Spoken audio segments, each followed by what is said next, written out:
out to Daryl and Werner of Covenant TV and the channel itself. Hope you guys are doing awesome. Thank you so much for the support of the wrestling world, and congratulations on working extremely hard on your pro wrestling reviews and continuing to give the people what they want, you know? So sending love your way. Hope you're happy, healthy, and safe.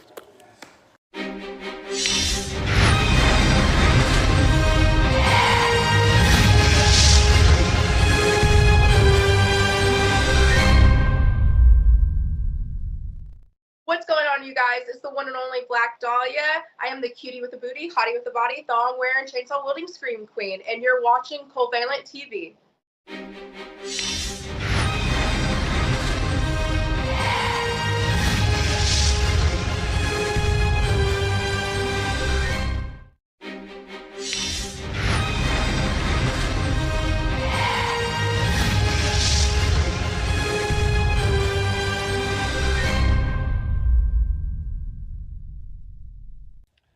Hey, this is your Olympic hero, Kurt Angle, and I want to give a huge shout out to Daryl and Werner of the wrestling podcast Covalent TV. These guys work extremely hard and give an honest review. It's the second best podcast in the world, second to the Kurt Angle Show. Oh, it's true. It's damn true.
Okay, guys, we are entering the Forbidden Door weekend, but not without having to walk through the Bloodline waterfall.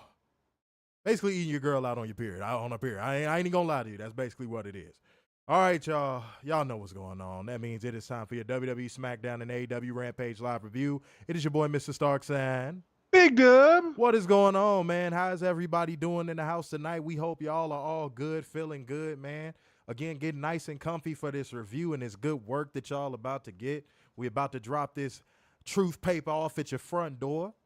And now you pick that motherfucker up, take it to your kitchen table, open it up, and get this real shit in your system. Okay? Let's do that. But before y'all pick the paper up, we need y'all to do one thing real quick for us, man. It's actually a few. Y'all know what it is, man. Like gang, comment gang, share gang, and donation gang. Hit the Cash App, Streamlabs link, and the Super Chat. Support your content creator. Show us love. You know what I'm saying? We give y'all our time, so the least y'all can do is give us back what we deserve so we can continue to give back to y'all. So you know what I'm saying? It's really for y'all. It's really for y'all. All right? And I got to give Matthew Shelton this shout out because, again, he came through before the stream even started with his donation. So much appreciated on Matthew Shelton's end. You know what I'm saying? And just because of that, man, you know, let's do a quick little church, man. Something real quick. Because you're going to live. I said you're going to live to see it happen. Live. Live. Going to my seat, but live. Live.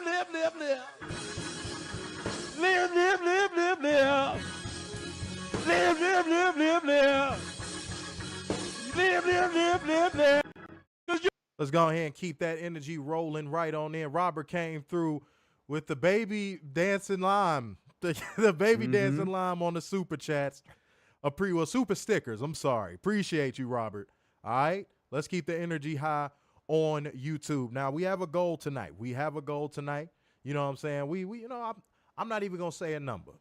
But we got 2 donations. Let's get 5 donations tonight. Let's get 5 donations tonight. We could get that done. I believe in us. But y'all, we know we got a part to play. You know what I'm saying? We got to get out on the court, shake hands and all that good stuff. And then we got to tip off and we got to score 40 points. So we're going to bring you beautiful people the news, whole one special.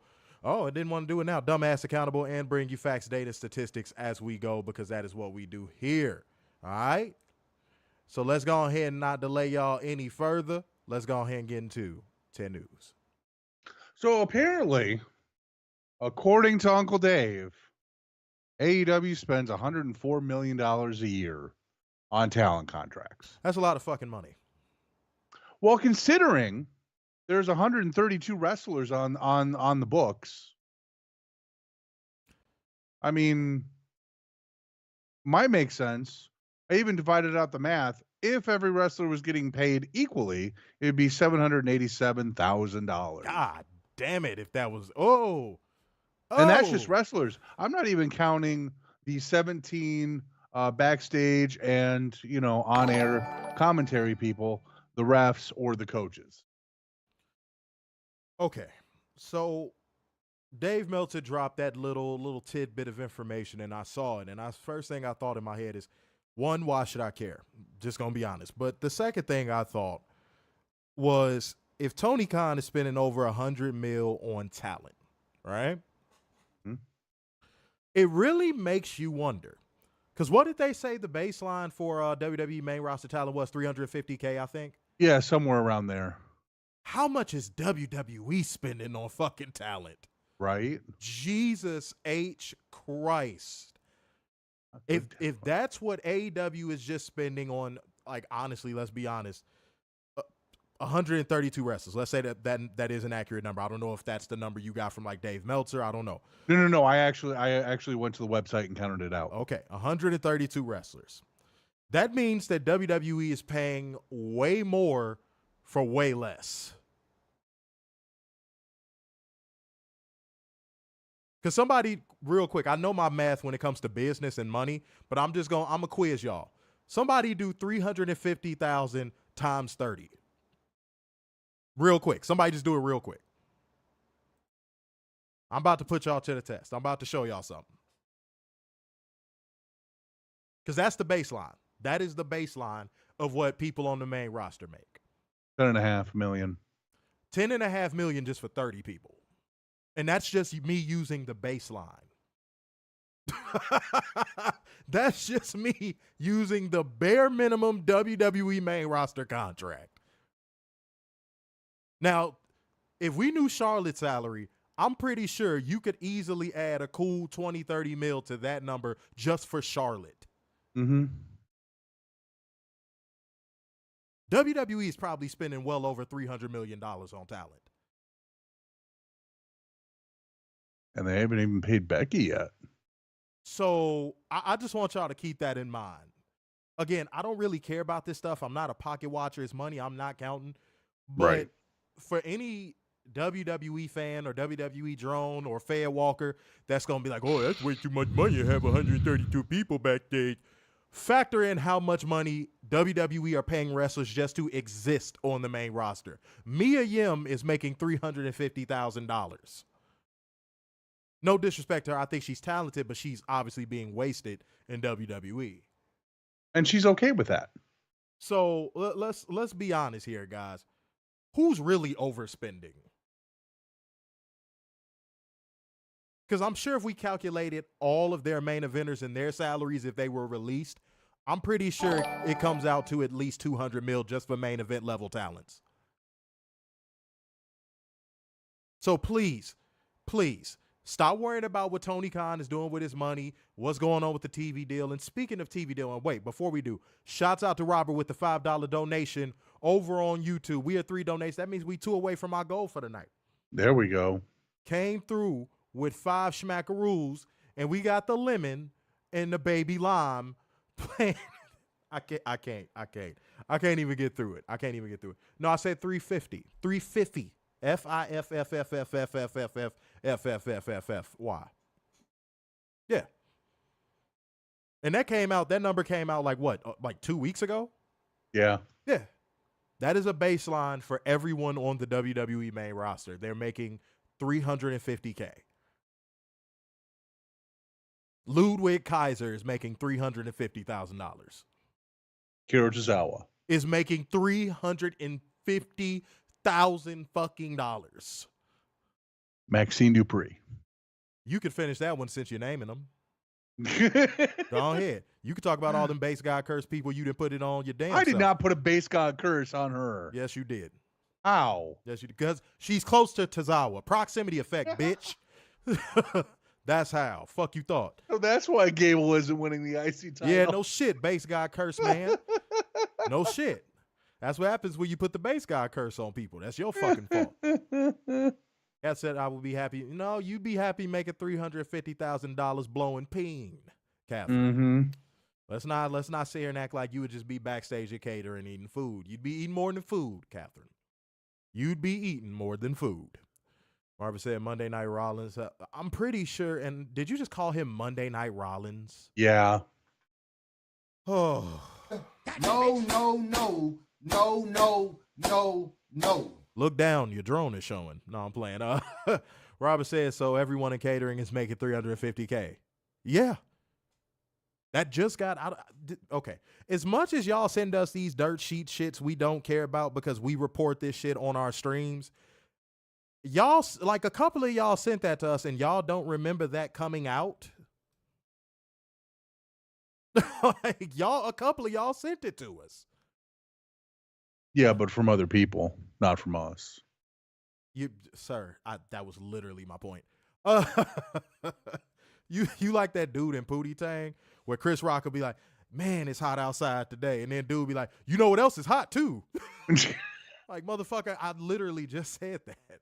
Marvin said, Chody Rose probably makes the most money on the I don't even, again, I don't care to pocket watch and know how much he makes, but yeah, I'm only bringing that up because there's a lot of WWE fans that will say Tony Khan is wasting money, keeping people like the door, I call them the dork order, keeping the dork order on payroll when WWE is paying people $350,000 fucking dollars to sit down. Michael Latino, who normally supports on Twitter. I'm very familiar. I keep track of people who actually show love. Michael Latino said, I find $350K very hard to believe. Wait, no. We not doing that. Hold on. No. Time out. No. Then we got to move on after this. Time out, because we not doing that. I thought WWE was the big, powerful financial juggernaut, right? Mm-hmm. Why is it so hard to believe? Record revenues every year. Right? Why is it so hard to believe? I'm actually curious. Why is it so hard to believe? All right, so Roman probably gets $5 million a year. You think just $5 million? You think just $5 million? Nah. For fuck's sake, they chartered a dude private jets. You think just $5 million? You know how much chartering private jets costs? Like, do you actually know how much chartering a private jet costs? Like, one that's worth a damn. Like a private jet that's actually worth a damn. You're talking about $250K going each way. For a private jet worth a damn? And I'm speaking from experience, ladies and gentlemen. This is not me talking out of my ass. Of course, you could get some little El Cheapo going from like Illinois to Minnesota for like $10K. But like, no, if you want one where it's going to have all the amenities, Wi-Fi, the whole shit, you paying about $150 to $200K each way. So yeah, no. Absolutely Especially for not. that Gulfstream. Talking about $5 million a year. Roman's probably making like $8-9 million a year, if not more. Unless WWE's paying for the air travel. You know what I mean? Robert came through with the dancing lemon with the maracas. Don Lemon is back in action. He came through with the 10 smackaroos. Thank you very much. That means we won away, right? Yeah. Yeah, we just won away already. One more, we going to go back to church, y'all. We going to go back. Michael Latina said, well, I find it hard to believe that the lowest of the low, like Tegan or Candice or Indi, make that much. I could be wrong. See, I'm glad that you added in the latter part of that statement saying you could be wrong, Because again, WWE is supposed to be known as a financial juggernaut, record revenues, the whole thing. It's not completely unfounded or unbelievable. It's really not. Because if I forget what they said the NXT wage is, like minimum. Oh God, it was somewhere between, was it like 125? I can't fucking remember, but I saw that in a report too. Somebody looked that up for me. But like NXT guys are making close to six figures almost out the gate. Almost out the gate. Matthew Shelton said, I was thinking 12 mil myself. Yeah, man. Yeah, Roman's probably making a grip. He's probably he's robbing that company blind. Especially considering how crappy of a fucking worker he is. Not to mention, we're not even talking about merchandise fee, what he gets for merch. Yeah. This is just base salary. I'm sure he gets a bigger cut on his merch than most people too. Mm-hmm. I'm sure he probably gets a 60-40 split.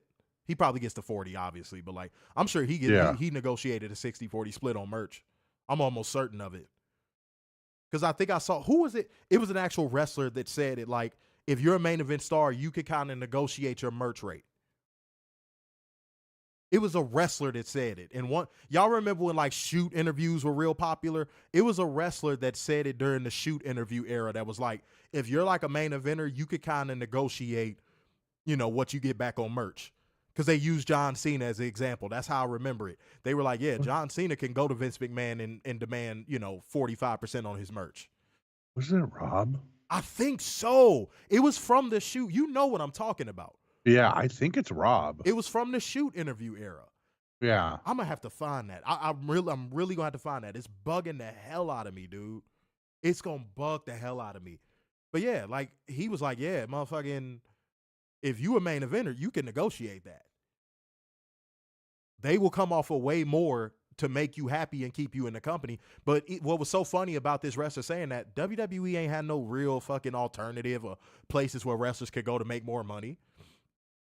So shit, imagine what it would be like if Vince was still in charge and John Cena was just entering his prime right now. John Cena would probably get 95% of his merch money.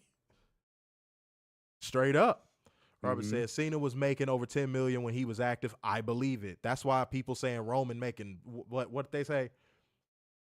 What did they say? 5 or 12. Yeah, no, absolutely not. Man said Roman doesn't deserve all that money. No, let's not do that. You know why? Because then a WWE drone is gonna come in here and be like, oh, why do you guys care? But yet they'll be the same ones that'll turn around and say record revenues, attendance, and ratings. So you don't want to get into a nonsensical drone babble argument. Catherine came through with 3 schmackaroos with the dancing lemon as well. So that means we are going right on back to church.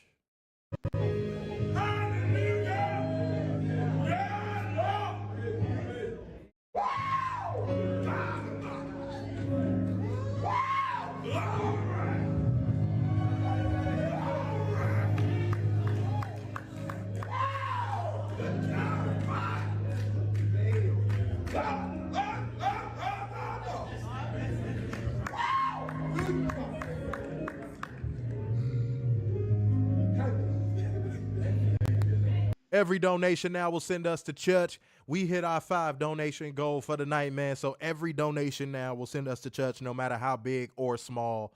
Now, I'm going to start saying this, y'all. The super chats, we got to get that popping, man. So if you want your comment read urgently, go ahead and hit those super chats. Matthew Shelton said we had 117 over there on Twitter, man. Appreciate everybody who is watching us live over there on Twitter. And everybody watching on Facebook and YouTube right now. It means the world that y'all are in here supporting your boys. All right? Appreciate you. Robert said, I remember hearing that Hogan's contract had a percentage of merch and concessions. Okay, so let me talk about that. Let me dip my toes in that one real quick, just for 1 second. If Hulk Hogan at the height of Hulkamania existed in this current climate of pro wrestling, I'm gonna go real far out and say this. Hogan would be a billionaire, not a millionaire. Hogan would be a billionaire. Like Hogan would be making Forbes list. I wholeheartedly believe that. If Hulkamania was happening in the social media era, before the business got exposed, the whole shit. Let's say the business never got exposed and Hulkamania existed right now in the social media era. Hulk Hogan would be a billionaire, a multi-billionaire. He would have been the first wrestler to gross $1 billion in 1 year. Yeah. That shit would have been insane. It would have been absolutely insane. Let alone NWO Hollywood Hogan. Are you shitting me? Let's say the business never got exposed and the NWO happened today. Can you imagine how much the NWO shirt would have fucking sold? That would have been the highest selling t-shirt of all time. Fanatics would have had it for $100 a pop. Yeah. And then if it was autographed by the NWO, probably would have been like $4,000. Mm-hmm. So let's keep that in mind, man. The world has really changed. A lot of these wrestlers could be making more money, but I'm about to ruffle some feathers. A lot of these wrestlers could be making more money, but they're too busy trying to be buddy and expose the business. Yep. That they not gonna make the paper that they could make. Protect your image. If I got any independent wrestlers watching this right now, protect your fucking image. Do not be so fucking accessible. And when I say that, that applies to the one thing that I say all the time too. When you see some negative remarks about you on social media, don't just respond to the fucking negative remarks.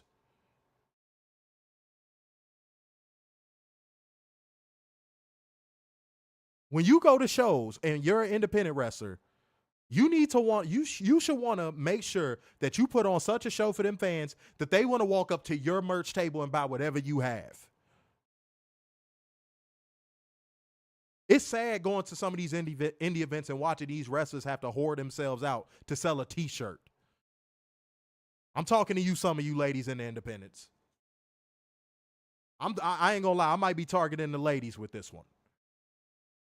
Y'all really gotta whore yourselves out to sell a fucking rubber band or an 8x10. Whereas if you actually put in the work and you had a good character and you could go in the ring, they will walk up to your table to buy it regardless. Mm-hmm. You understand? I'm just keeping it a buck. That may not be what they want to hear, but it's true.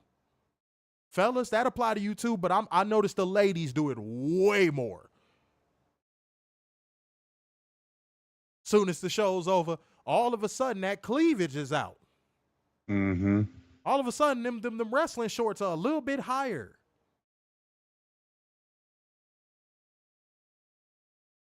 That OnlyFans QR code is out.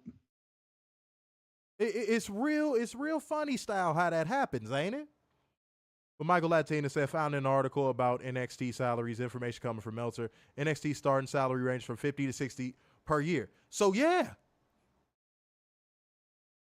there's people working as assistant managers and even managers in call centers right now that don't make as much as somebody who goes to the performance center, lift weights, and run on a treadmill.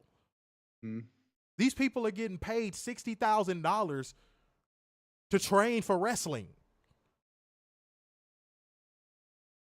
So why is that? I'm not shitting on you when I say this. So why is that $350K number so like inconceivable? And thank you for going to get that, by the way. Let me shout you out. Thank you for going to get that. Fernando said, preach. Robert said, food for thought. Yeah, man, I just got to keep it a buck, man. It's $1 million worth of game. I just got to keep it a buck. I can't tell you how many times I've seen that, and I'm like, man, if you were actually good in the ring and had a character people could latch on to, these thirsty-ass men would come up to your table regardless. It wouldn't matter if you came out there wrestling in a fucking velour tracksuit like an Italian mafia member.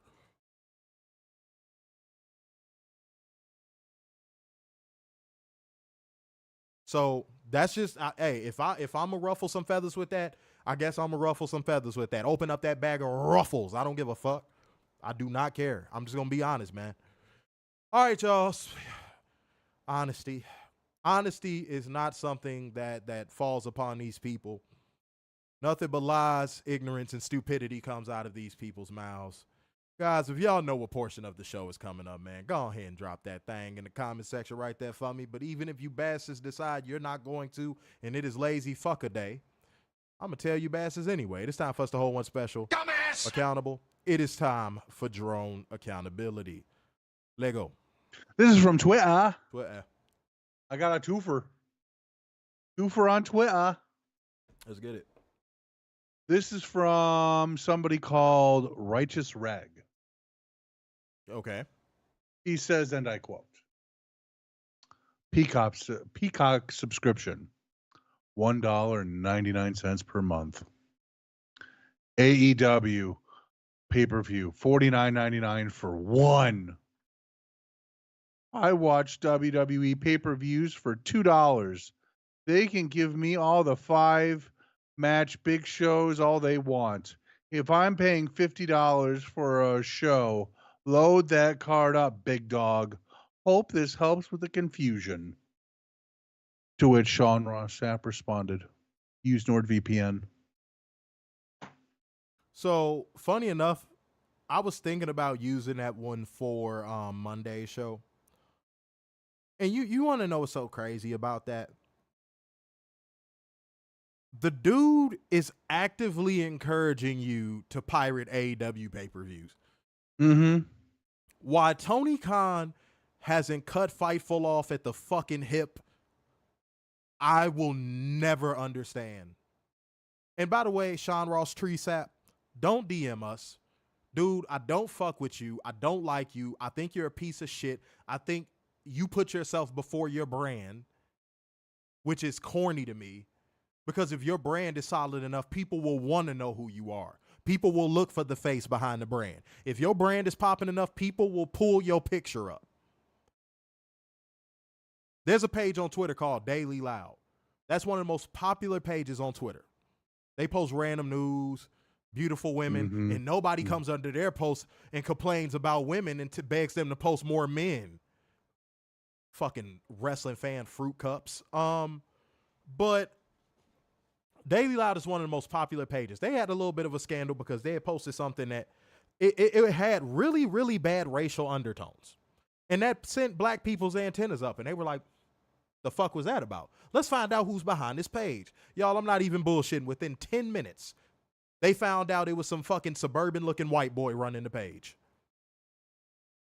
Within 10 minutes. Within 10 minutes, they found out who was running the page. So if you put your brand first, if your shit is popping enough, motherfuckers will find you. They will find you.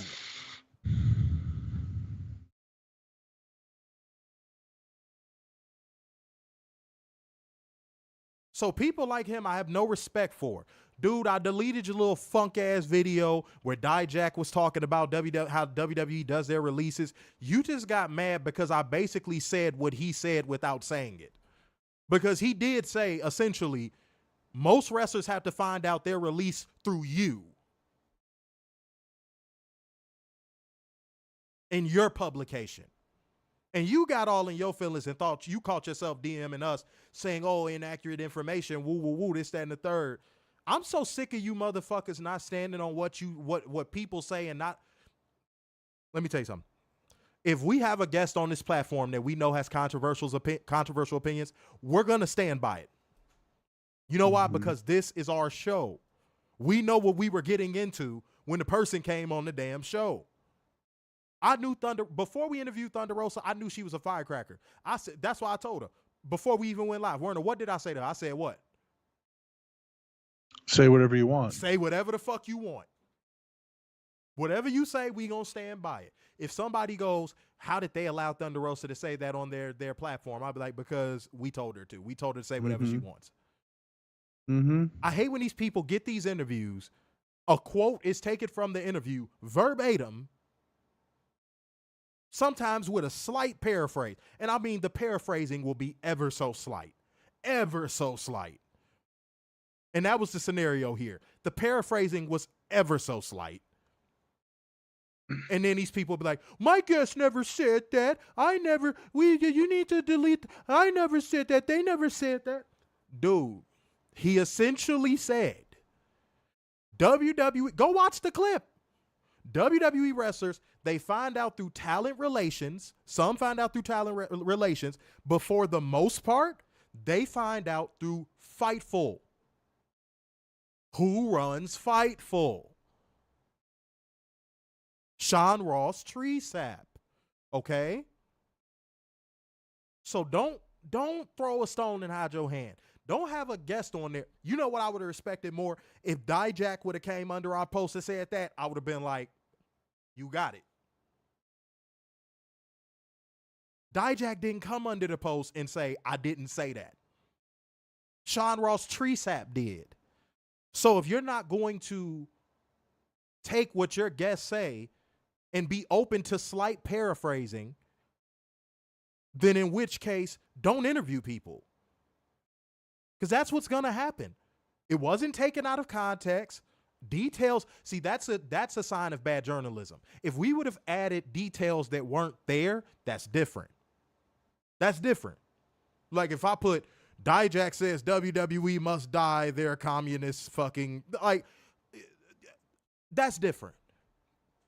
But motherfucker, we made a 1-inch slight paraphrase to something that he pretty much said.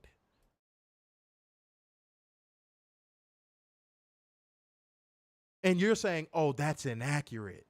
That's inaccurate. He didn't say that. Dude, you're supposed to stand up for your guest in the opposite direction. You're supposed to go, yeah, they said that, so what?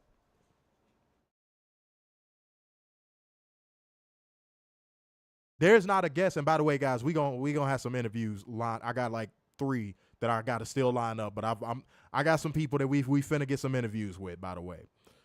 But if any of the next 3 people come on the show, and they come on the show and say, fuck Levi jeans, I hope the owner of Levi's dies in a fiery plane crash. Guess what?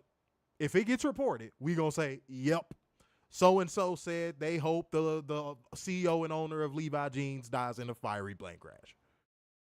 We're not going to be like, oh, well, they didn't really say that they wanted them to die in a plane crash. They just said that they hope that the plane loses engine speed. What, bro? What, bro? So don't be a bitch ass. That's all I ask. Stand by what your guests say. Stand by what your guests say. And somebody pull a clip up. Watch the clip. I encourage you to watch the clip. You ain't going to find it on our page. That's the last thing we ever post involving that motherfucker. Like, we'll post a news story to make his news stories to make sure we're being credible towards you guys and we're giving you guys the latest information. But for the most part, we break news on our show. Gotcha, bitch. But to make sure we're maintaining our integrity, we'll still post the stories and stuff like that. But like any video clips or anything like that, like revolving around him, will not be posted. Don't send them to us. We will not post them. I don't care what he said. If it has his face on it, if it's a video and it has his face on, we don't got nothing to do with it. Because now that you show me you don't stand by what your guests say, I can't respect you, bro. I never did respect you. I'm going to be honest. I never did really respect you. But like, that's weak. That's weak as hell. I think that's super fucking weak. And by the way, there's no reason why on YouTube we got 18 people in here and we still at 9 likes, man. Scroll down and hit that thumbs up, man. Scroll down and hit that like button. It takes a second and it's free. Let's get these likes up on the stream, man. We gonna fuck around and shut the stream off if y'all don't get these likes up. And I'm dead serious. Get these likes up. All right. Appreciate the emoji gang showing up tonight, though. I'm happy about that. I ain't gonna lie, I'm happy about that. All right, but now it's time for me to hold one special. Dumbass! Accountable. Oh boy. The doozy train is pulled up to Paducah, Kentucky, ladies and gentlemen. The doozy train is pulled up to the land of the princess of popcorn shrimp, Corey. We've pulled up there. This comes from no screen name. This comes from Google's SEO because somebody got in there and was able to tinker with something on someone's page. And this one involves one Richard O'Shea. So somebody had took a screenshot of Googling Richard O'Shea, and it has his description there about him. And it says, Trevor Mann is an American professional wrestler, better known by the ring name Richard O'Shea, or Ricochet as you guys know him. This piece of fucking shit will leave WWE soon because he ain't loyal. Oh my God. Dumbass. These drones are fucking with people's SEO now. These drones are... This shit was up on Google for like an hour.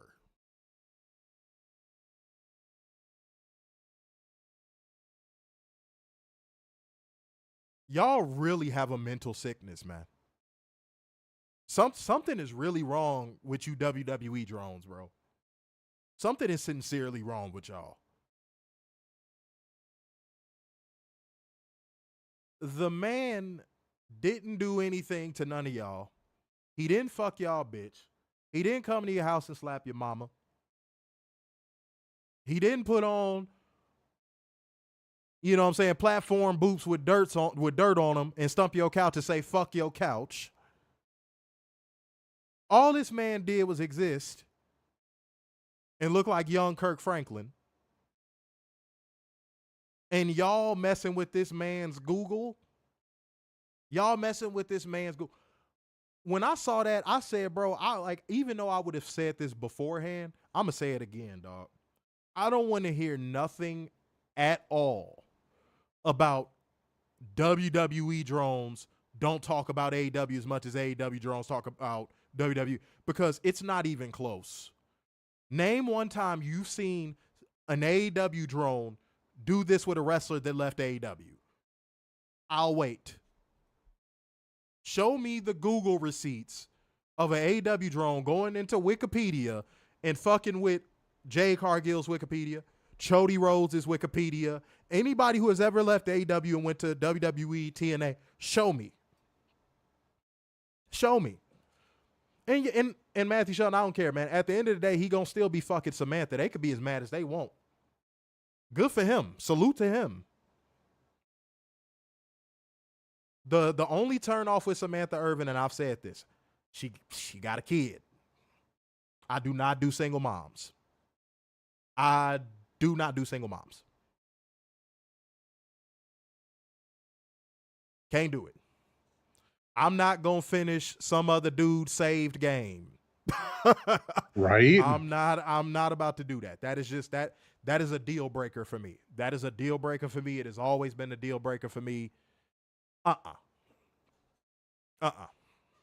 Will not do it. Robert said, the drones have now gone to hacking. What the fuck? Well, it's actually not that hard to revise Wikipedia. It's really not as hard as you think it is. Nope. But the fact that they did it, knowing that would pop up in his Google description, is absolutely psychopathic. Like, something is... I don't even have words. I feel like I'm running out of words when I do these shows. It's just because I feel like I'm repeating myself. They're just brain damaged. Like, I think if you compared, like, if we had technology to compare brains and, like, traits and so on and so forth, like little things that makes a person a psychopath, and, like, if we had that technology, if you had John Wayne Gacy's brain and a typical WWE drone's brain, they would find the exact same, I don't know, neurons, chemicals, whatever it is that makes up somebody being a psychopath. I think they would find the exact same makeup. I'm not even kidding. I would even say that about the typical WWE fan, not even just a drone. Mm-hmm. Because psychopaths tend to be obsessive compulsive. I don't know if any of y'all know what that means. I'm going to put y'all to the test because I don't want to spend too much time on this. But look up what it means to be obsessive compulsive. That's, when you read it, you're going to be like, damn, that's WWE drones to a fucking T. That's WWE fans to a fucking T. But did you have anything you wanted to talk about before we get into the show tonight? I got nothing. Let's just get into this. Talk to the audience, man. I'm about shit to show that will never end. I will say this though about my drone accountability. There are 13 fucking matches on that show. How much more loaded does that need to be? I mean, honestly, do we need 15 matches? 16 matches? What does that drone consider loaded? Do we need to have 20 matches in one night? I mean, we'd be there till what, 3 a.m? I'm good. Minimum? I'm good. Right. I'm good. And Moda said OCD, but here's the thing. See, you got to understand, guys, I went to school for this. OCD is not what people think OCD is. Like every time I hear somebody use OCD wrong, I'm just like, shut up. You clearly don't even know what it means. And there's like 4 different types. But basically, and I'm gonna paraphrase slightly. Sean Ross Sapp might not like this. But I'm gonna paraphrase slightly. OCD tends to be a disorder where you have to constantly have things in a repetitive nature. It like your brain cannot comprehend things that are not within a repetitive nature. You have to have the same old thing over and over. And if anything deviates from that, it causes mental imbalance. That's what OCD actually is. I hate when I see somebody that'll like be cleaning a house spick and span and somebody will be like, they have OCD. And I'm like, no, that's not what that means. And I'm like, that's not what that means. Guys, considering I've studied in this and I'm telling you, I've utilized it to help kids and talk to people and really get people's minds back on the right path. Don't misdiagnose people with shit that ain't something they really got. I've seen people be diagnosed with bipolar disorder and end up in the loony bin when they're normal as fuck and they really just needed somebody to talk to.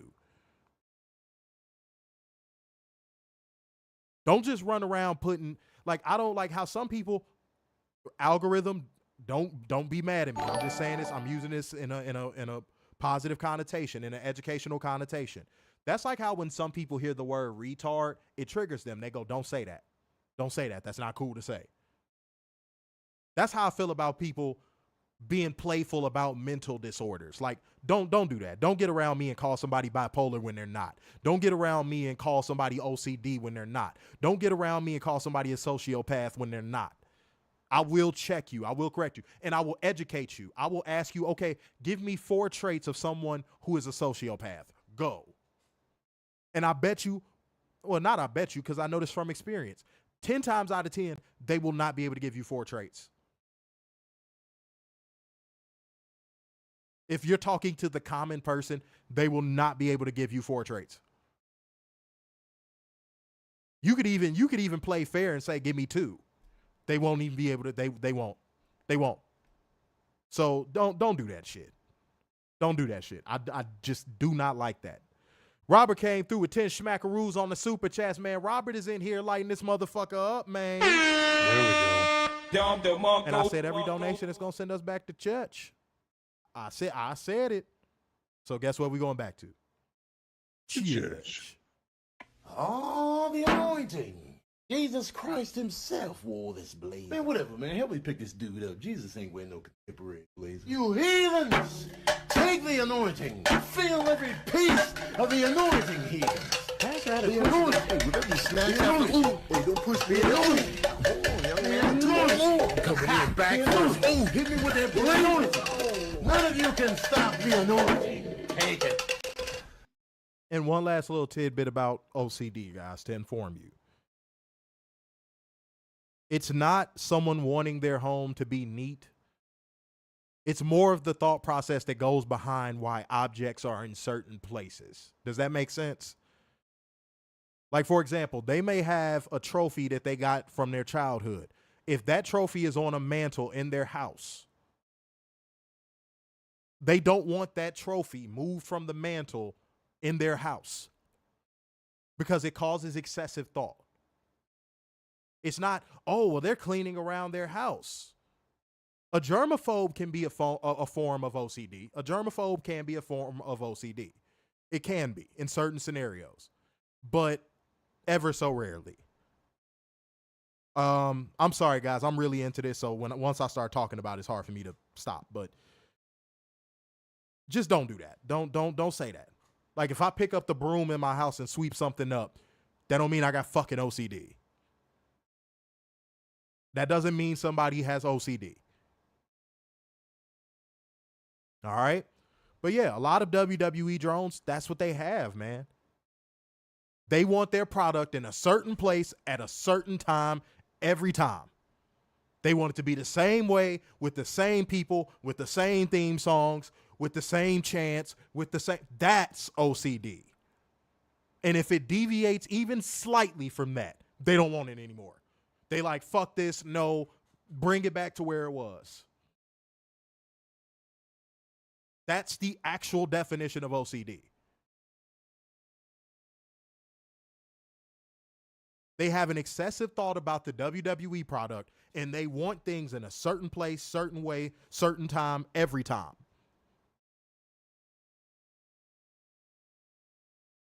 AEW fans are not like that.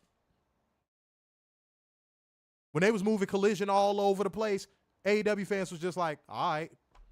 You saw a couple people complaining, but for the most part, AEW fans like, all right, cool, it's coming on Tuesday, sure. Sure, fuck it. Go for it. Dynamite moved to Tuesday, sure. WWE fans, if they saw Raw off of Monday, they wouldn't know what to think. The ratings would probably go to fucking 300,000.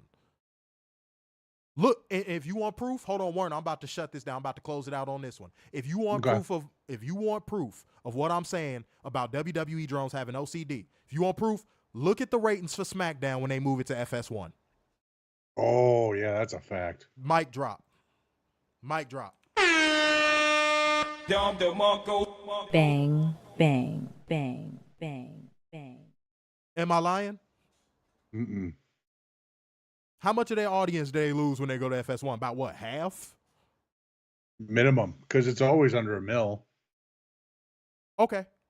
Because I know there would be one. There's probably a person that's gonna watch this on playback and be like, "This dude's talking out of his ass. That's not true." Explain the ratings for when they go to FS1 then. Oh, okay. Mo says, sorry guys, not commenting much tonight, not in a good mood, but wanted to support my boys with a Z. With God damn. With a Z? All right. Boys, we are the boys in motion. We give you our devotion, boys. Motherfucker put boys. All right. Said I'll try and comment more. Appreciate you, man. It's cool.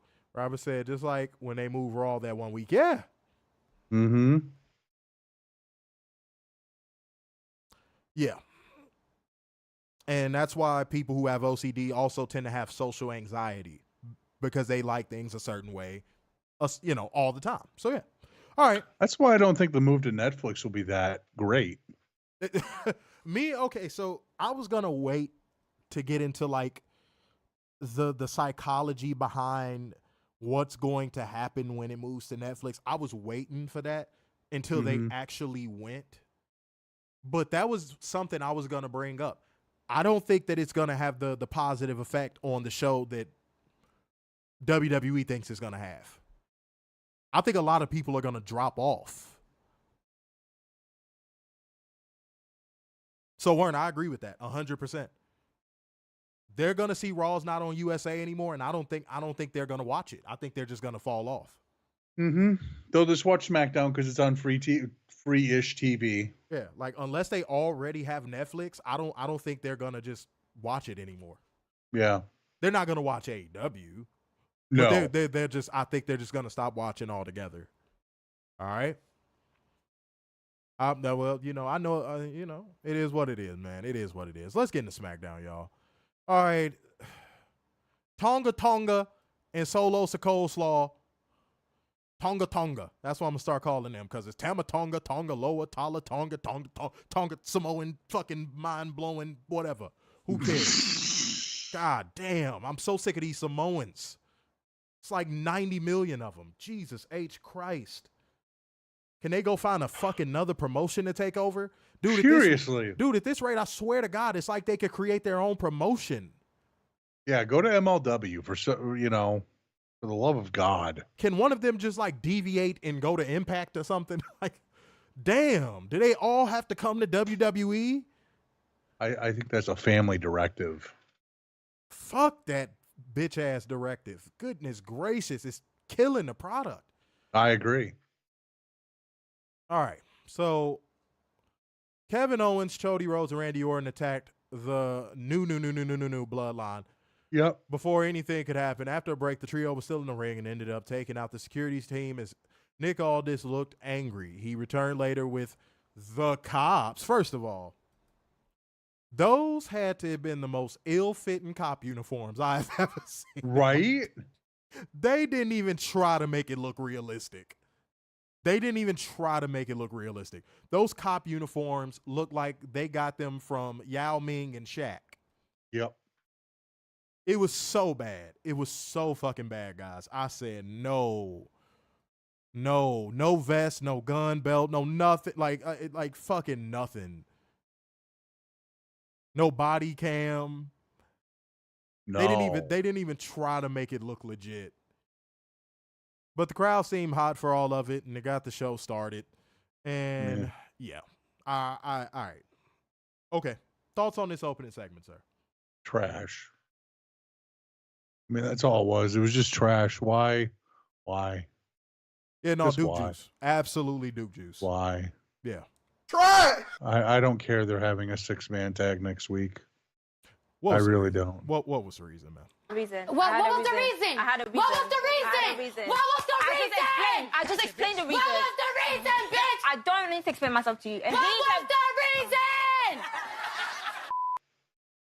And Cody is such a fucking Brooks brother, it makes me sick. The dude, you notice how Randy Orton and Kevin Owens came out there dressed like they're about to fight. And of course, Cody has to be dressed like Barack fucking Obama. Cody is BFAB. Please explain. I was watching Cody tonight. He's a late 20s black woman. What's happening? Please walk me through this one. No, he's not a late 20s black woman. No, I was watching him punch and sell his punches like he looked like BFAB, just overdoing every move. Because I think Cody in his own head, I'm not even lying, guys. I really feel this way. I think Cody in his own head, every time he has a segment or a match, he's like, how do I keep the camera on me the whole time? How do I do something that just looks really over the top? And apparently it worked because Werner pointed that out. Yeah. It looks trash. Like, you could tell Cody was an attention whore when he was in high school. You could just tell he was that dude that joined every athletic club he could join just to get girls. Because he wouldn't have been able to get them otherwise. You know what's weird about Cody? It's like he has only child syndrome. Yeah, I mean, okay, that's another thing that has a misconception. A lot of people think just because someone has siblings that they can't have only child syndrome. Only child syndrome isn't a real syndrome. No. But you know what I'm saying, in the lexicon of normal life, it's used. No, people with siblings can have only child syndrome. It's a thing. Whatever flew in my eye has only child fucking syndrome. Okay. But yeah. I promise. Cody, I would, Catherine, I would more so liken it to Cena syndrome than anything. Cena was always that guy. Every segment where he would team up with the baby faces to fight whatever faction he was going to bury, every time they were in the ring standing against the heels, just look at Cena. Just look at him. You're going to be like, what is this fucking goof doing? And do y'all remember when Cena would act like he's really hype and act like he's about to box the heels and he'd be blowing on his knuckles? I'm like, you suck. Who's about to fight and blows on their knuckles?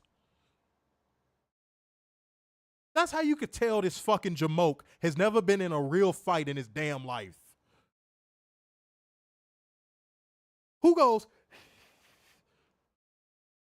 go back and watch. I swear to God, if y'all think I'm just ranting, go back and look. Y'all will be like, holy shit, he does do that. Or before like a big match, he'll be jumping around like, yeah, let's go. I'm like, oh, dude, you are such a fucking clown shoes. But when I saw this man blowing his knuckles, I said, dude, who actually fucking does that?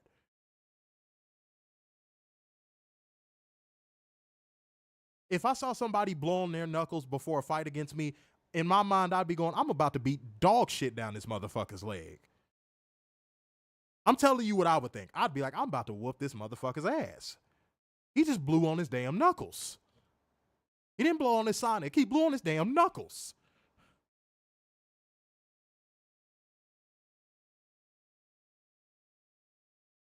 But that's how Chody is. It's like he went to the Cena school of fucking wrestling.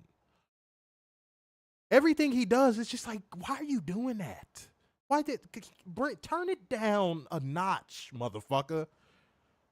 Everybody else out there is looking like they're ready for a goddamn fight, and here you go, dressed like damn Joe Biden.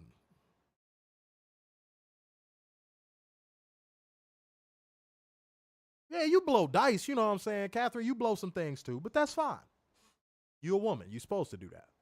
Okay? But something y'all supposed to do, man, is scroll down and hit that thumbs up on this stream if y'all are enjoying the content, man. Like gang, comment gang, share gang, donation gang, support your content creators. And that's the way you could do it. I just gave you all the means in which you could do it. Damn, we about to be at an hour already? Holy shit. Damn. What the fuck? I just looked up and it was at like 25. Okay. All right. I don't disagree with that, but I've never gotten a Cena Hogan comparison, and I'm gonna tell you why. Hulk Hogan, even though he's a racist piece of fucking shit, Hulk Hogan as a character drew in so many people, and Cena ran away so many people. Mm-hmm. I've never gotten a comparison with those two. Outside of them both having 5 moves of doom, I've never really gotten that comparison. Cena was a cancer to the industry. Hulk Hogan was too, but at least Hulk Hogan could back it up with his fucking numbers. At least Hogan could say, okay, I may be a cancer to this locker room, but I just filled this arena with 30,000 people. Cena just benefited from I'm going to be honest, the back end of the ruthless aggression era more than anything.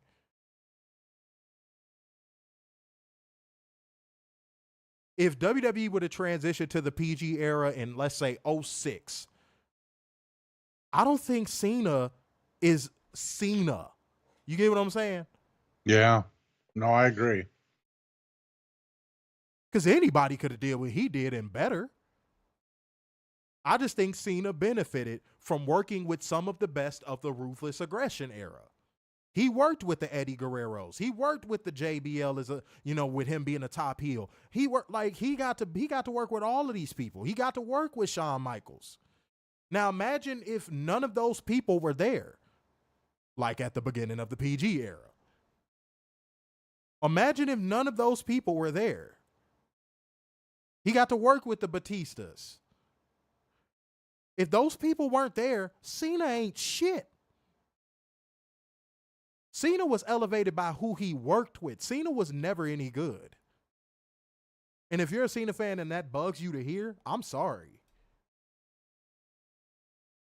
Cena was never good. Cena always just had good dance partners.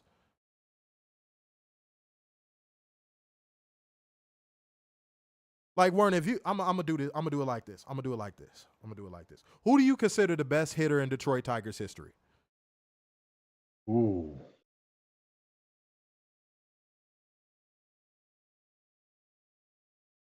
Ooh. Come on, man. We ain't got all day. As much as it pains me to say, Miguel Cabrera. Cool. So, Miguel Cabrera. You got Miguel Cabrera batting, let's just say third. Mm-hmm. You got, name 2 other Detroit Tigers legends. Alan Trammell, Mm-hmm. Kirk Gibson. Cool. Let's say you got Alan Trammell and Kirk Gibson ahead of Miguel Cabrera in the lineup. They're 1 and 2. Miguel Cabrera is 3. Okay. Right? With that top 3 of your lineup, do you think that you're going to probably score just in those 3 players? Do you think you're going to get a run every time that top 3 rolls around to the inning? Take a second to think about it. Alan Trammell was a good contact hitter. Yeah, that's why I would put him at leadoff. Right. Yeah. So Miguel Cabrera, who was a home run threat, Yep. you could almost be confident that every time those first 2 go up, they're probably going to be on base. Mm-hmm. And what do you think Miguel Cabrera is going to do at third? At least a couple RBIs or a home run. That is literally everyone who has worked with Cena. Yeah. It don't matter who you got fourth. You going to get runs with those 3 at the top of your lineup. Cena was 4. Now pick a shitty Detroit Tigers hitter. Everyone right now. Okay, cool. I really thought you was going to say Curtis Granderson for one of the better hitters. Yeah, I thought about him. But like Trammell always comes to mind first for me for some odd reason. But it don't matter who you got fourth. You going to get some runs in just off of those first 3. Mm-hmm. And Cena is that 4th fucking hitter where you're just like, if he strikes out, we expect it. We got our runs. It doesn't matter. He's so inconsequential it's not even funny. But he benefits by those first 3. Because even though this motherfucker is batting like 100, those first 3 are still going to make him look good by proxy because they're going to be scoring runs almost every time that they're up. That's Cena. He's the guy that should be batting 9th, but for some reason he's batting 4th.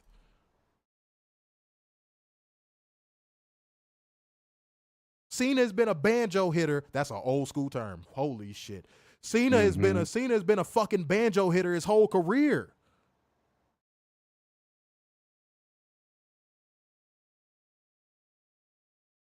Again, don't gotta like it. If you're a Cena fan, don't gotta like it. But go back and watch those matches and tell me who outshined who. Because y'all love dick sucking that fucking John Cena, Shawn Michaels match. And I didn't see anything Cena did in that match that made me go, wow, this dude deserves every bit of his push. Nothing. I've watched that match 4 times over. And I'm like, what do people see in this match outside of Shawn?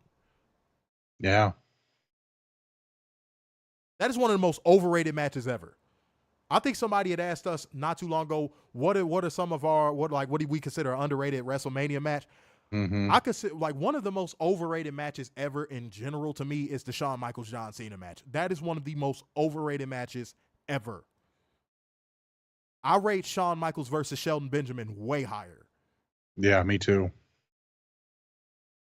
Hunter versus Cena the year before in Chicago, overrated. And honestly, I think that Shelton Benjamin Shawn Michaels match should have pushed Shelton Benjamin to a world title.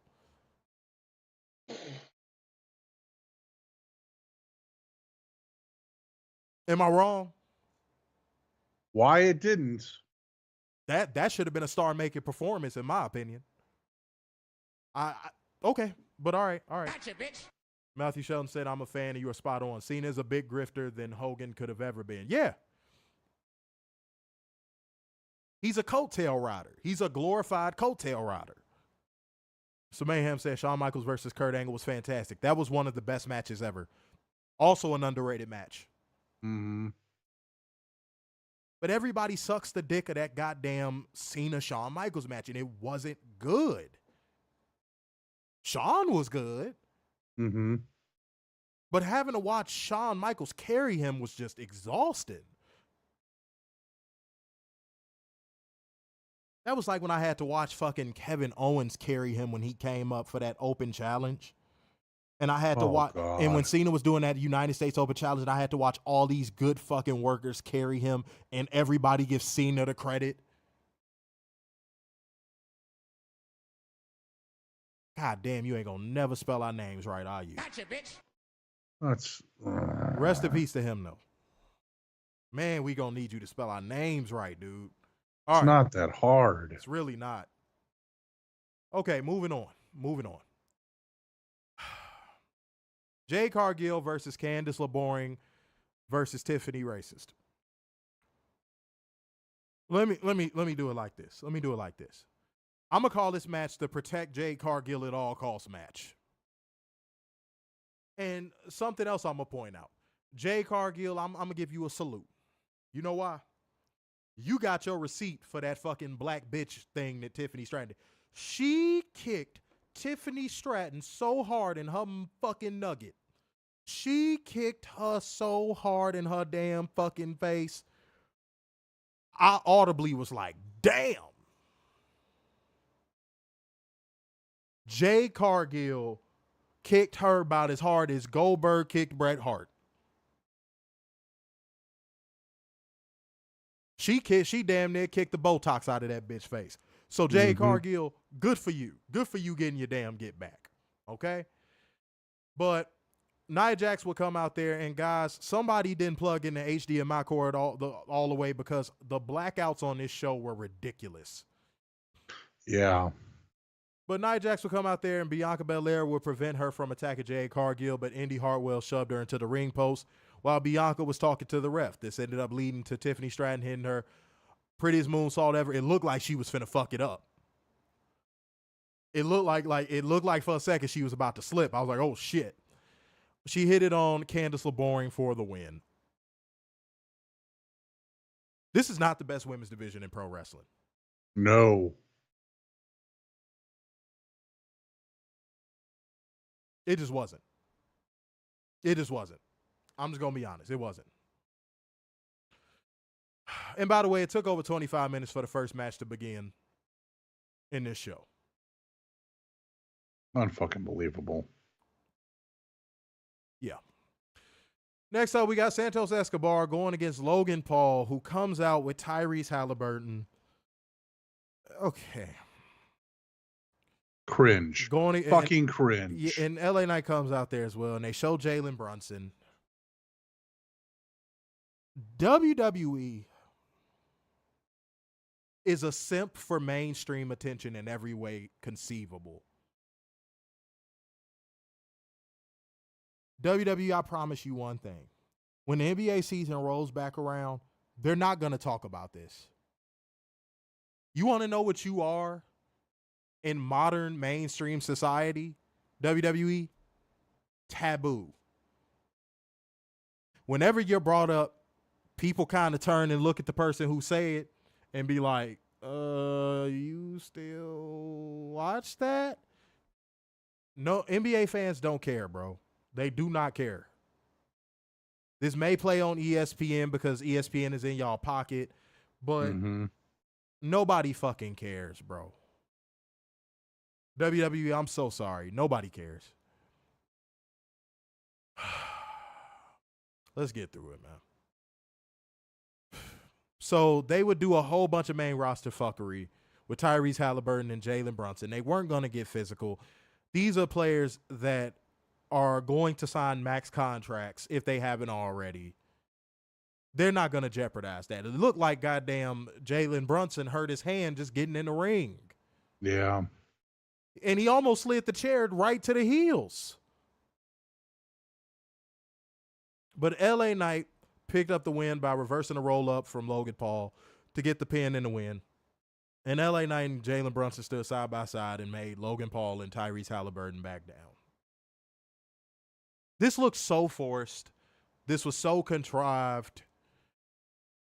It was too over the top. And I mean, the MSG crowd ate it up, but like that's New York. New York fans are obnoxious, so of course they're going to eat it up. I don't even know what else to say about it. Give your thoughts, man. This was so cringe. This entire thing was just cringe, and I was dying for this to be over because this did not need to happen at all. I doubt this will be on ESPN tonight. I would be shocked if it was on ESPN tonight. And then Logan Paul is dressed like Evil damn Knievel. Fucking idiot. And they had to cut the feed and mute it multiple times because how are you going to rile a New York crowd up and expect them not to cuss? Right. Like, WWE is so culturally unaware. Mm-hmm. Like, why would you rile New York fans up and expect them not to cuss?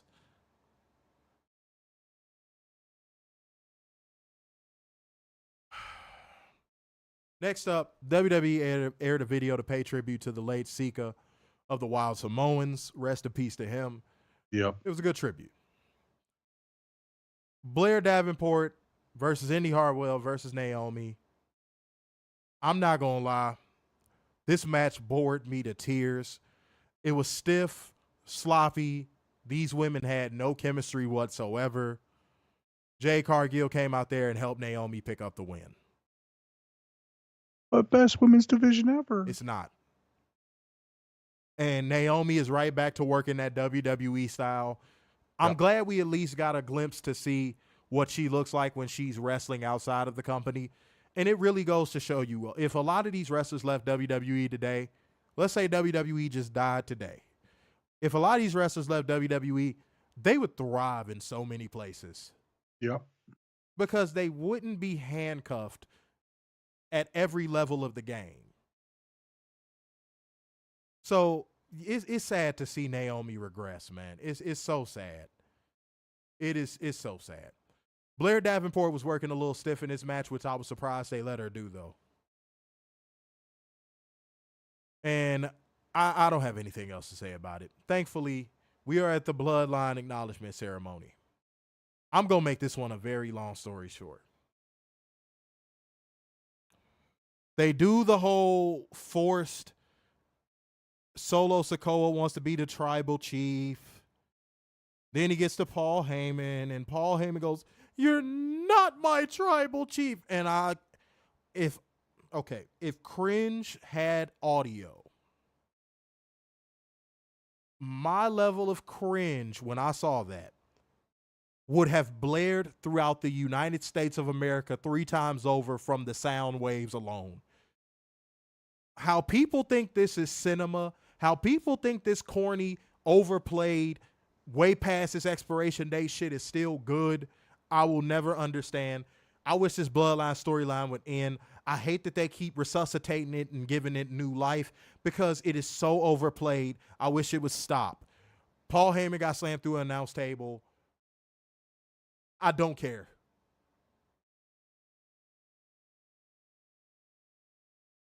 You had one man kiss another man's jewelry.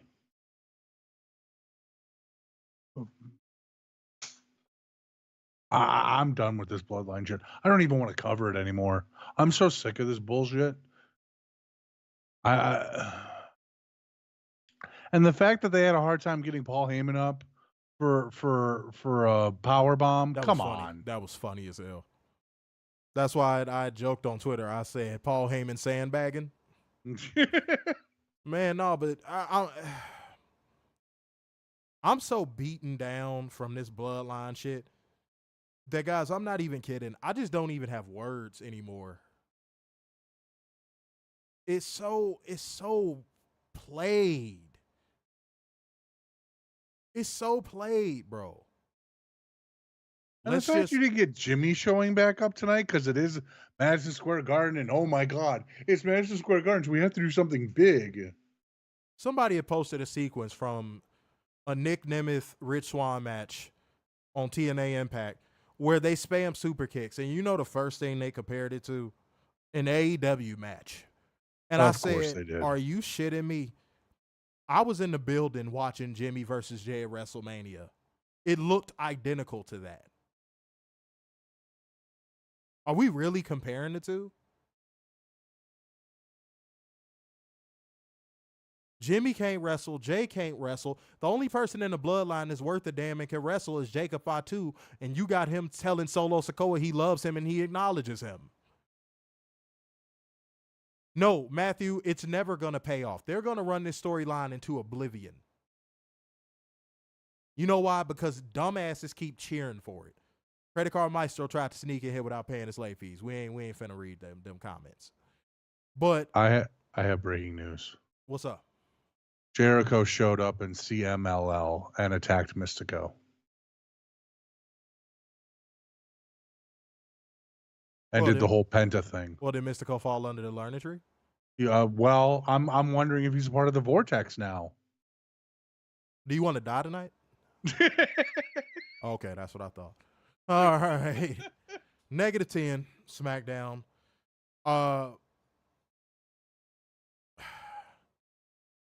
I hate that the New York crowd popped for a lot of this garbage. Yeah. And yeah, no moment whatsoever. -10, no moment. This show is progressively getting worse and no signs of getting better. Not even a little bit.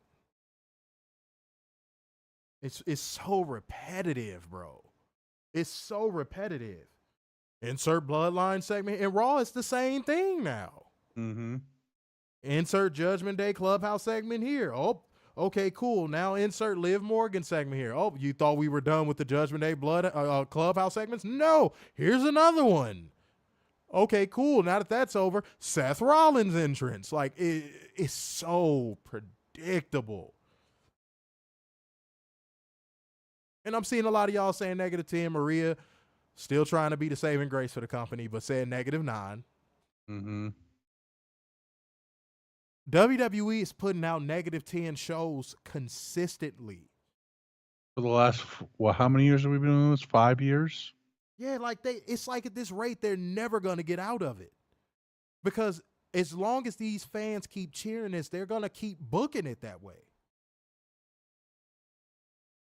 I don't got any words, man. Troy Sorkness put -12, but salute to you, new commenter. Don't forget to like and subscribe, all that good shit. You know what I'm saying? Appreciate you. I hate that you missed our whole entire review of SmackDown because we go results based for Rampage. Oh, Werner, ask me the question that you asked me about Orange Cassidy. Oh, when are we going to see Orange Cassidy versus the entire AEW roster? I told Werner at this rate next week. It's like Tony Khan is going, these people don't like Orange Cassidy. They don't want to see me book him strong. Okay, well, I'm going to book him even stronger because I live vicariously through him. And I'm like, oh, God. Oh, yeah, and Jacob Fatu's presentation was cool. But how long before they fuck it up? I'm surprised it's lasted this long. Oh, God, not that argument. That is one of the worst arguments. I've been seeing that argument since 2010, and we weren't even doing the show then. Everybody will say, Miss KS, by the way, said, hey, if it's so bad, why do you gentlemen each week talk about it? That is so bad faith. Mm-hmm. It's so bad faith. So, Miss KS, you don't do a show. We do it for our viewers. Because despite what you may think, some of our viewers actually do watch WWE. And we have to get on here and we have an obligation to tell the truth about the show. If something happens on the show that is good, we'll say it's good. But WWE puts out a very low quality product. And because they have a ton of consumers, think McDonald's, but because they have a ton of consumers, blind consumers, we're supposed to just go along with the rhetoric that it's good? Everything about it is just good? No. We have a duty to get on here and tell the truth. And if that's something you don't like, this may not be the show for you. That is, every time I see that, That's the first thing that pops in my mind is that how much of a bad faith argument that is. If you get a podcast and you got people that watch you loyally, maybe you'll understand. But until then, you probably will never get it. You will never get it. We have obligation to the truth, and we're going to fulfill that obligation week in, week out. Does that make sense? And if it doesn't, too bad, so sad. That's the answer.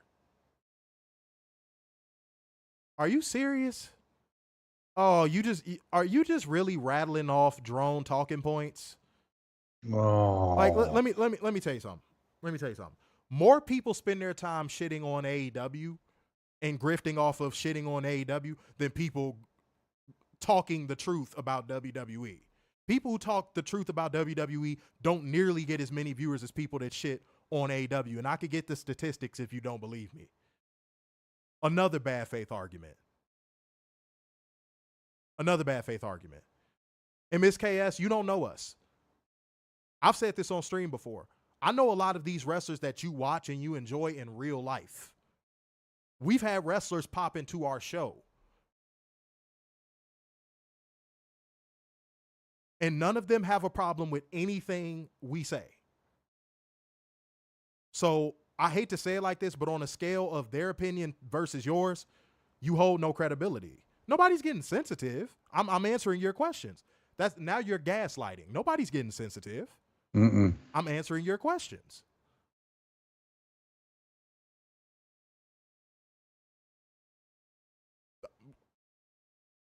Where's the sensitivity?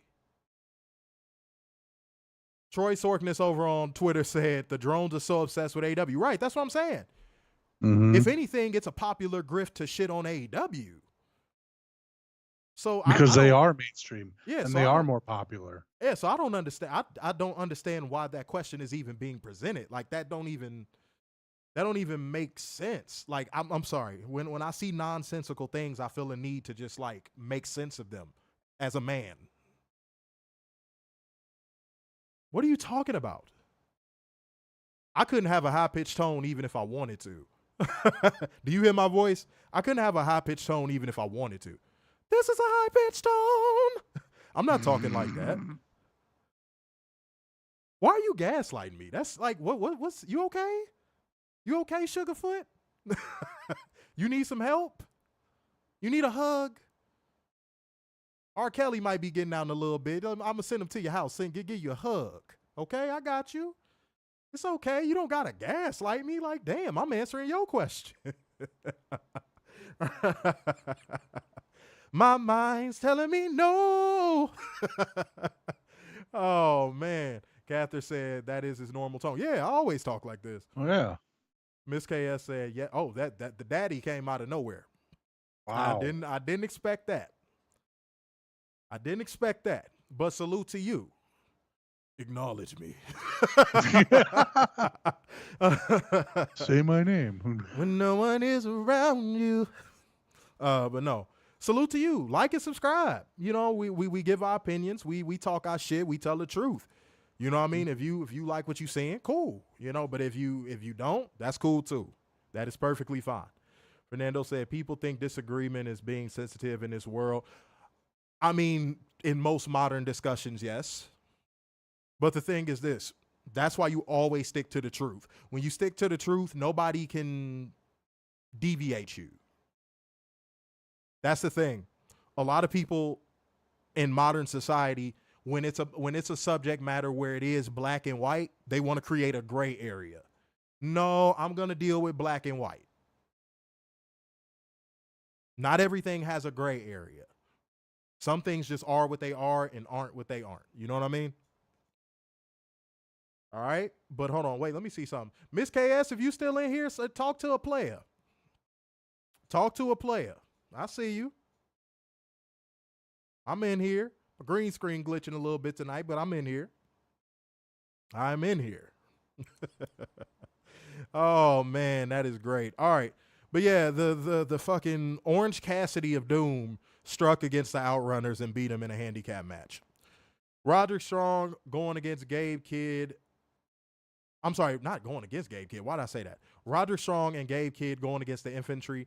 This match was kind of It was It was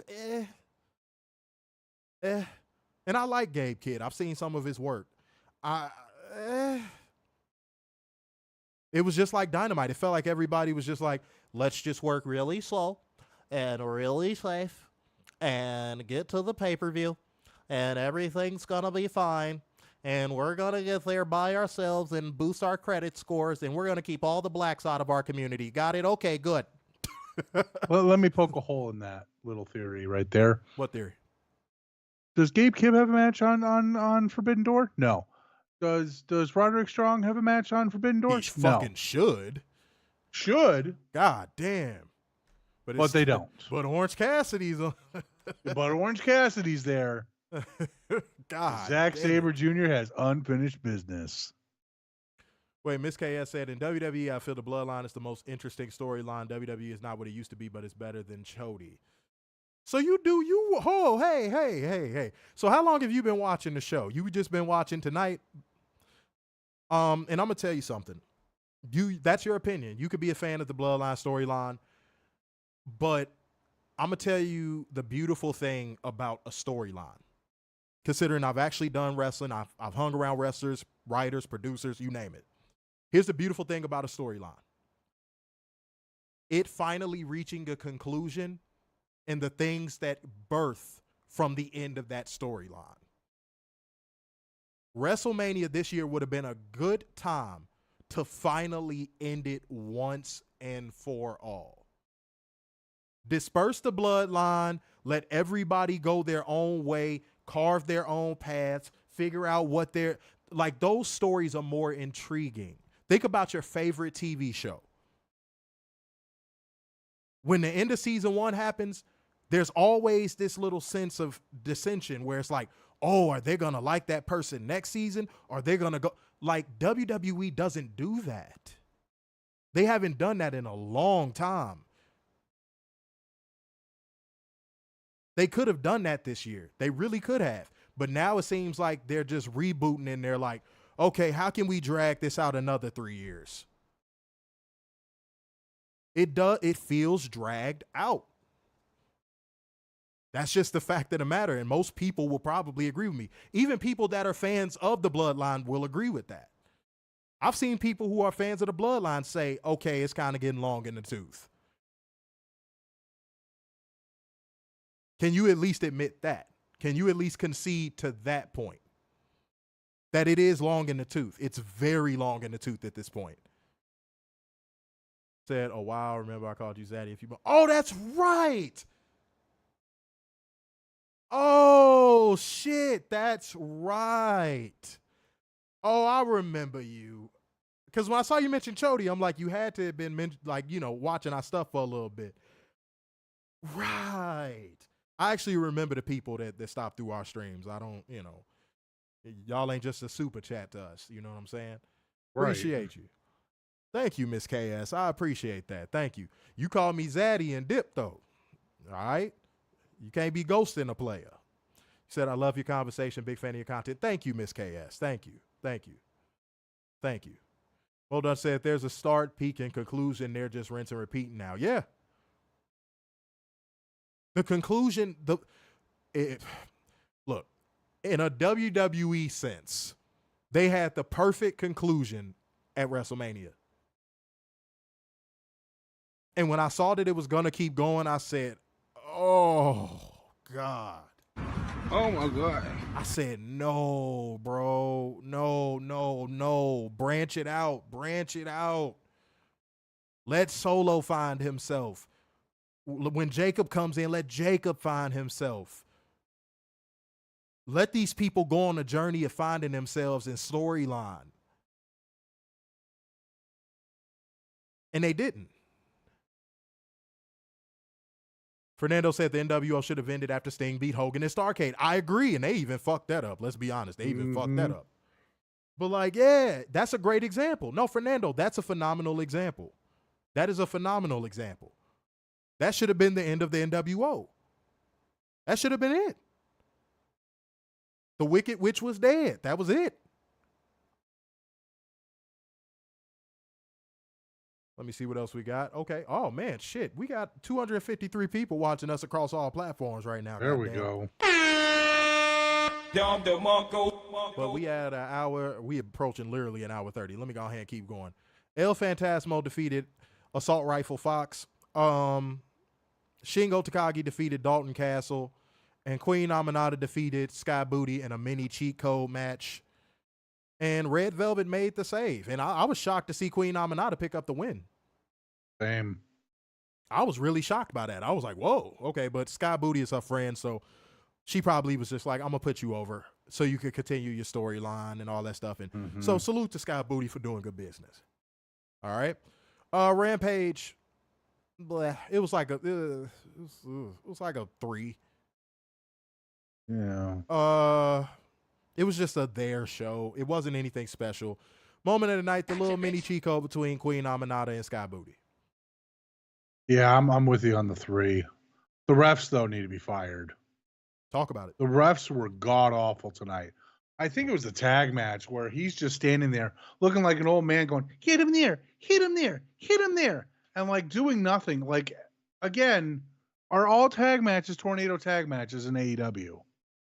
Because that's what it feels like. Anytime there's a tag match, there's a tornado tag match. I feel like the only referee that gets it is Stephon Gilmore, who was from NXT.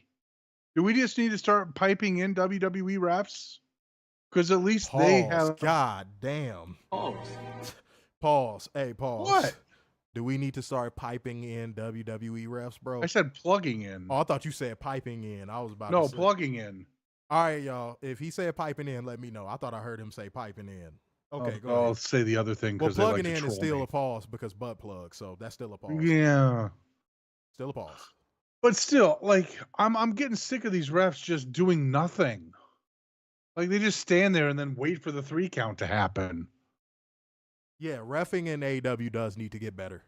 And then you have Aubrey, who always has to get herself over in a match. That's where it's gonna start. Getting rid of Aubrey. I think if Tony Khan got talked into it not being all friends wrestling anymore, Aubrey would be one of the first people to go. Yeah. I swear to God. I think Aubrey would be one of the first people to go. I think it'd be Aubrey, Dork Order. I think he would fight tooth and nail for Orange Cassidy. Oh, yeah. But, like, I think Aubrey, Dork Order, all of them would be gone. All of them would be gone. Straight up. Miss Mayhem, I agree. Said Aubrey Edwards is the worst referee in the wrestling business. Wait, Miss KS said starts over there thinking about plugging me. Starks. Whoa, hey. Whoa. Hey. I'm like, goddamn, you dirty bitch, you dirty bitch, you dirty bitch. All right. Well, shit. All right. She has a vacancy that needs to be filled. Oh, man. Damn, and I ain't even got my hair cut. I'm getting my hair cut tomorrow. I'm okay. All right. Well, shit. She's looking for a player to fill the void. That's great. That's fucking funny. I ain't gonna lie to you. That's great. Modun said 31 minutes to 16 seconds of wrestling on SmackDown. And 35 minutes to 26 seconds of wrestling on Rampage. Rampage is a 1-hour show, y'all. SmackDown is a 2-hour show, y'all.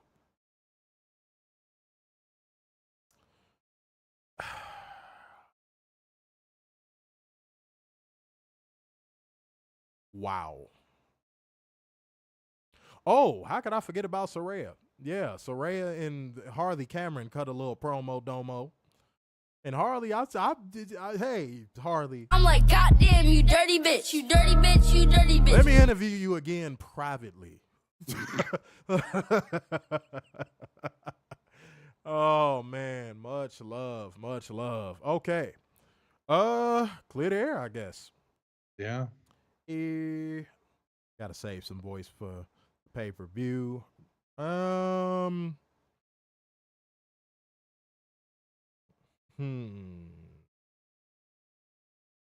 Don't be stupid.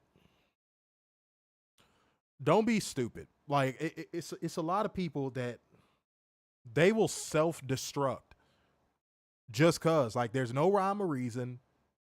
There's nobody pushing them to self-destruct. Don't be a dumbass and just self-destruct just because you feel like you can or you feel like you got a safety cushion. That's a lot of matter of fact, that is the number one reason why a lot of people self-destruct. They have a safety cushion. Don't think because you have a safety cushion you can self-destruct, because that safety cushion can deflate, and now what do you have? The same people that you crossed while bouncing on that safety cushion, now you got to go back to them and beg for forgiveness. So I guess that's a two-part lesson. Don't do dumbass shit and blow it with people that give a fuck about you because you got a safety cushion. And also don't be complacent because you have a safety cushion. And that's why I want to clear the arrow. Say no to drugs. Boy. Just say no to drugs. That was the most 1980s shit I've ever heard in my life. Well, after last night, I think we can objectively say, please say no to drugs. I feel you. You know? I feel you. Just say no to drugs. Jesus. Biden. If I didn't have an emergency come up, y'all, we were going to do a little surprise debate stream. Man, did y'all see that man Biden up there glitching? And it ain't no patch for that one. It ain't no update for that. That update file is not there. That man went up there and glitched. That shit was so funny to me, y'all. I promise y'all that was the funniest shit in the world to me, boy. But you know what? It is what it is, man. It is what it is. But we gonna get the fuck up out of here at an hour 36, man. We did good, man. We did good. So therefore, going once, going twice, and so to the man with the braids in his hair. So, signing off yet again. It's the epitome of black excellence, the king of dimes, just your boy, Mr. Starkson. The beautiful worldwide, the Messiah of semi-cute sixes, and the internal pessimist, Big Dub. And Miss KS, holla at a player. Hit the, you see, you can't be doing this and you ain't got no profile picture. Send me something on Twitter. Yeah? Send a player something on Twitter. You know what I look like. Yeah? All right. She said, nice Zaddy Starks. That's fucking great. And Charmaine Pops.